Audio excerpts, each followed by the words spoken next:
Albert Einstein once said, everybody's a genius, but if you judge a fish by its ability to climb a tree, it will live its whole life believing that it is stupid.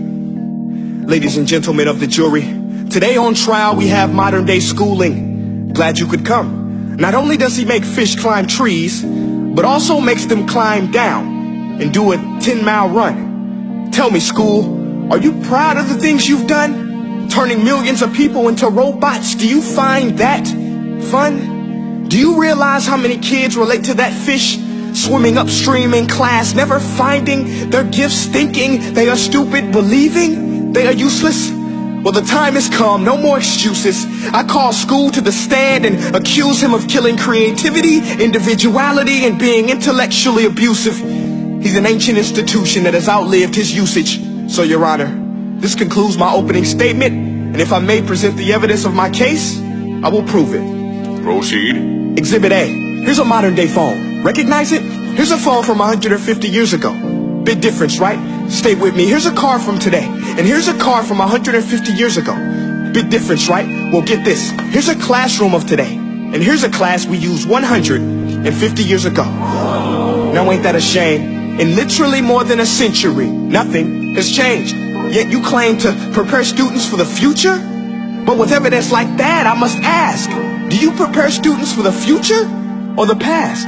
I did a background check on you and let the record show that you were made to train people to work in factories, which explains why you put students in straight rows, nice and neat, tell them sit still, raise your hand if you want to speak, give them a short break to eat, and for 8 hours a day tell them what to think. Oh, and make them compete to get an A letter which determines product quality, hence grade A of meat. I get it. Back then, times were different. We all have a past. I myself am no Gandhi. But today, we don't need to make robot zombies. The world has progressed. And now we need people who think creatively, innovatively, critically, independently, with the ability to connect. See, every scientist will tell you that no two brains are the same. And every parent with 2 or more children will confirm that claim.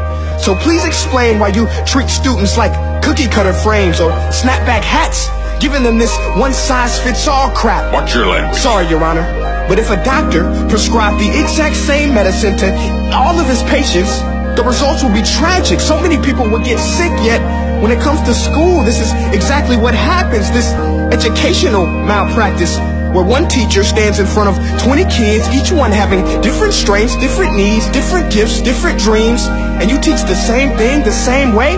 That's horrific. Ladies and gentlemen, the defendant should not be acquitted. This may be one of the worst criminal offenses ever to be committed. And let's mention the way you treat your employees. Objection. Overruled. I want to hear this. It's a shame. I mean, teachers have the most important job on the planet, yet they're underpaid? No wonder so many students are short-changed. Let's be honest. Teachers should earn just as much as doctors, because a doctor can do heart surgery and save the life of a kid. But a great teacher can reach the heart of that kid and allow him to truly live. See, teachers are heroes that often get blamed, but they're not the problem. They work in a system without many options or rights. Curriculums are created by policymakers, most of which have never taught a day in their life. Just obsessed with standardized tests. They think bubbling in a multiple choice question will determine success. That's outlandish. In fact, these tests are too cruel to be used and should be abandoned, but don't take my word for it. Take Frederick J. Kelly, the man who invented standardized testing, who said, and I quote, "These tests are too cruel to be used and should be abandoned." Ladies and gentlemen of the jury, if we continue down this road, the results will be lethal. I don't have much faith in school, but I do have faith in people. And if we can customize healthcare, cars, and Facebook pages, then it is our duty to do the same for education, to upgrade it, change it, do away with school spirit, because that's useless. Unless we're working to bring the spirit out of each and every student, that should be our task. No more Common Core. Instead, let's reach the core of every heart in every class. Sure, math is important, but no more than art or dance. Let's give every gift an equal chance. I know this sounds like a dream, but countries like Finland are doing impressive things. They have shorter school days.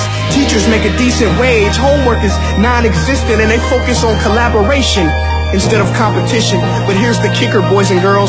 Their educational system outperforms every other country in the world.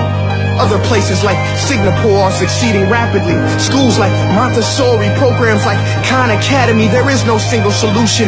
But let's get moving, because while students may be 20% of our population, they are 100% of our future. So let's attend to their dreams, and there's no telling what we can achieve. This is a world in which I believe, a world where fish are no longer forced to climb trees. I rest my case.